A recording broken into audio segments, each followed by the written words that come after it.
காலை வெட்டுறா அவனா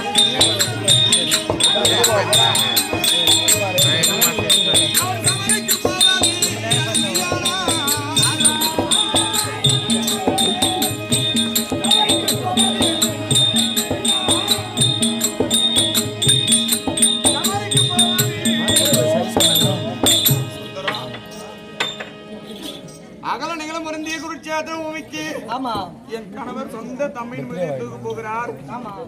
அதனால அன்று மனப்பந்தல மாற்றி விடாமலே பெற்று போனால் போற இடம் செய்யும் அப்படின்னு உங்களை கூட்டு வர சொன்னாருமா. அதனாலதான் நான் வந்தேன் அப்படின்னு சொல்றேன். சுந்தரம், நான் வருவதா இருந்தால் நீ கூட பிறந்த என் சகோதரி அல்லவா? கண்டிப்பா உடன் பிரபாத சகோதரி. எனக்கு பெண்ணுக்கு பெண்ணாகும், தாய்க்கு தாயாகவும், என் கூட பிறந்த சகோதரியாகவும் இவ்வளவு நாளா என் கூட கிடைச்சு. கண்டிப்பாமா உன்னை ஒரே ஒரு வார்த்தை கேட்கிறேன், சொல்லுங்கம்மா. அரியன் மாதியே